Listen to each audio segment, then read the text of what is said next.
Kiswahili, I will tell you about Wapenzi and those others. But now English is weak.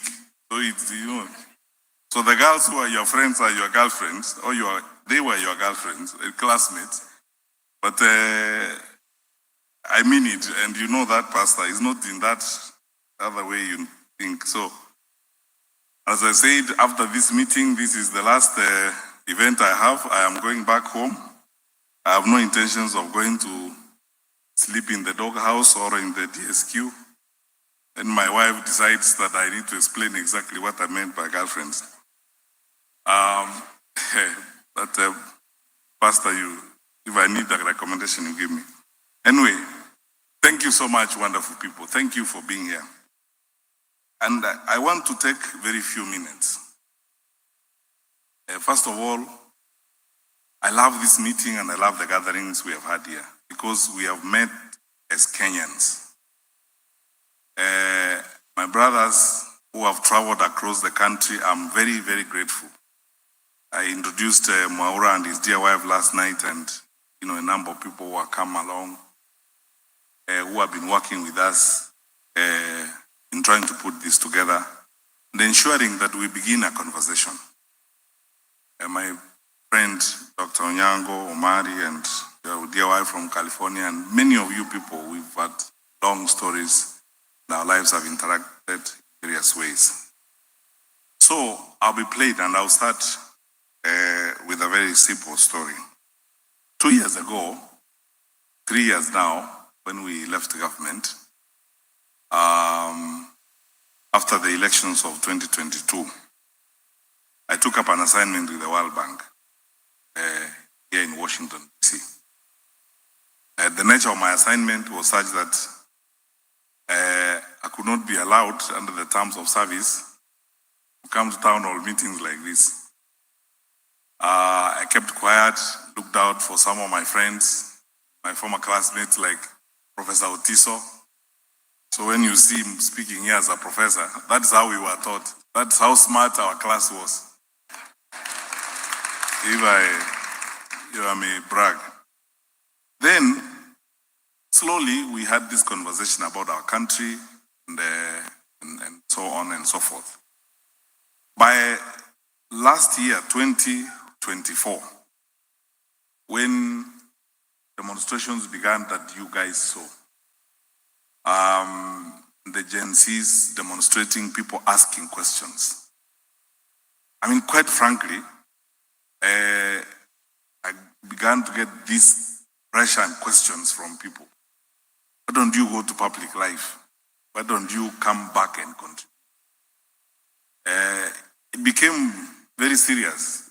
Sometimes, because I have gone home every time I had leave, because I didn't have a problem, I did not run away from my country. I never hide, bend, or shirk from responsibility. And I'm ready to answer questions anyone may have about my life.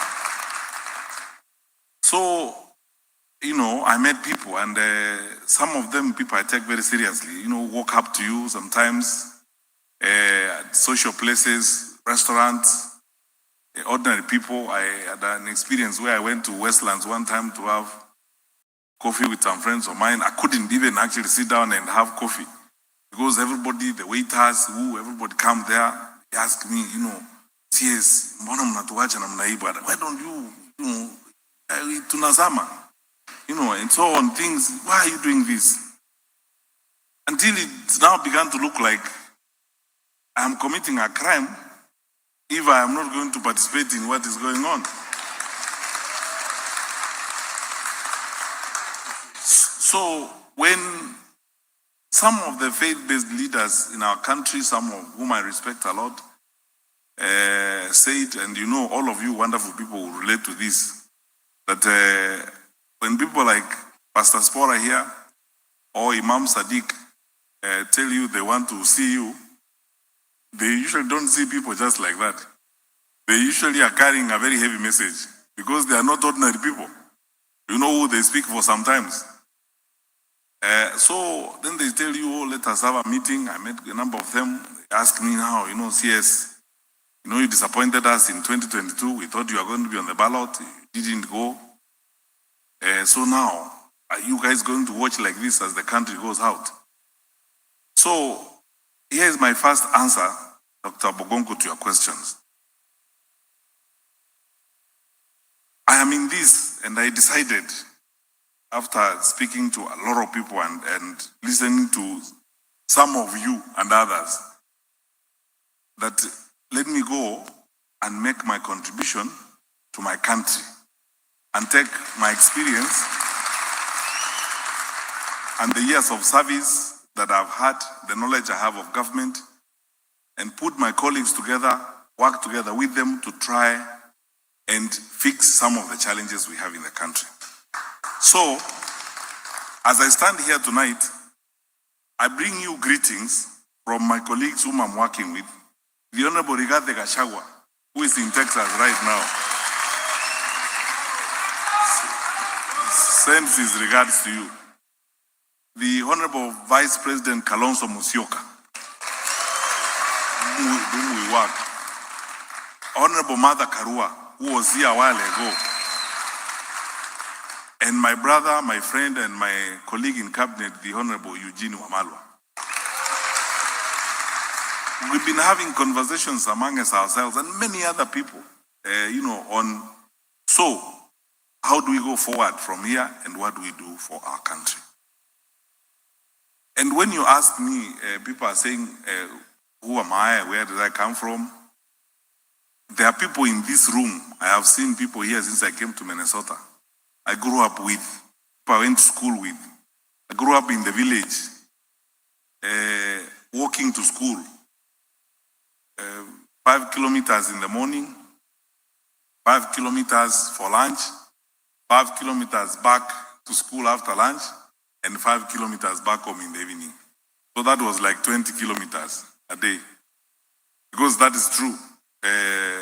Prof, if you estimate the distance from my home to Manga Primary School is like 5 kilometers.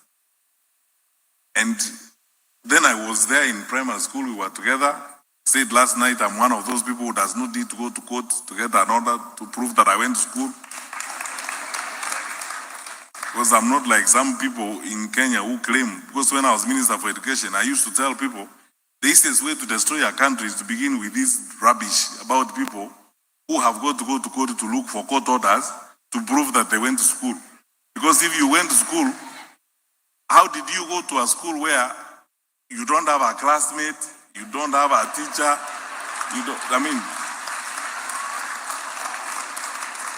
and you are depending on a judge to make a ruling that you actually went to school.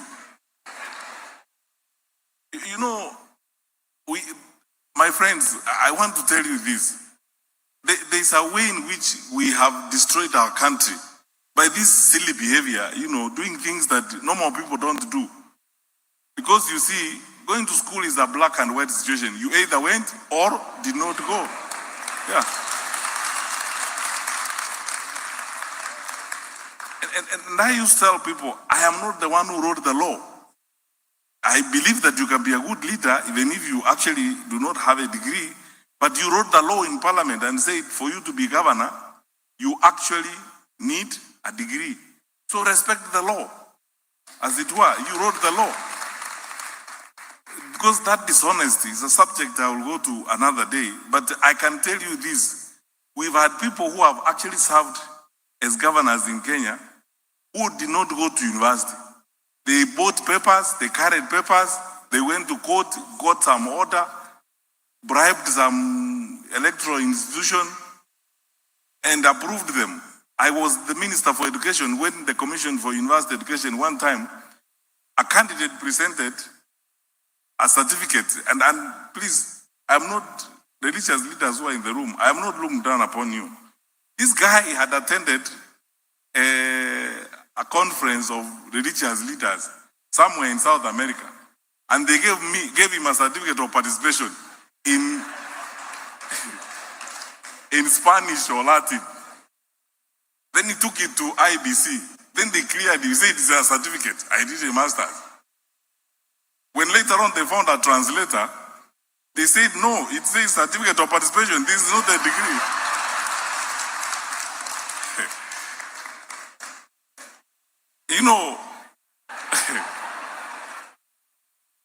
That's why I'm telling you, you know, one candidate for position of governor presented a PhD certificate that she couldn't even defend. When someone asked her, what was your thesis on? She said, what is a thesis? How would you have, I mean, I know we are innovators in Kenya, but some innovation is, it's a joke, you know, as it were. So, my brothers and sisters, so Dr. Bogongo, that's the story of my life. Grew up with all these wonderful people you see here, Professor Otiso, going to Manga Primary School. And sometimes I tell media when they challenge me and Gen Zs who are in the room, I didn't drop from Mars or from Jupiter.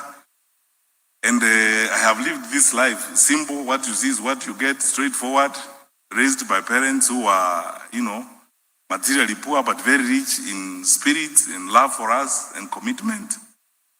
The other day,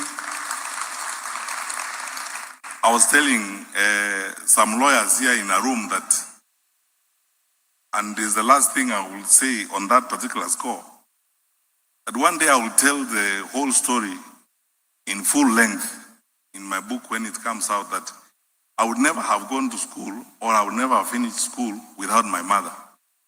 My mother is the most patient person on earth because this is interesting.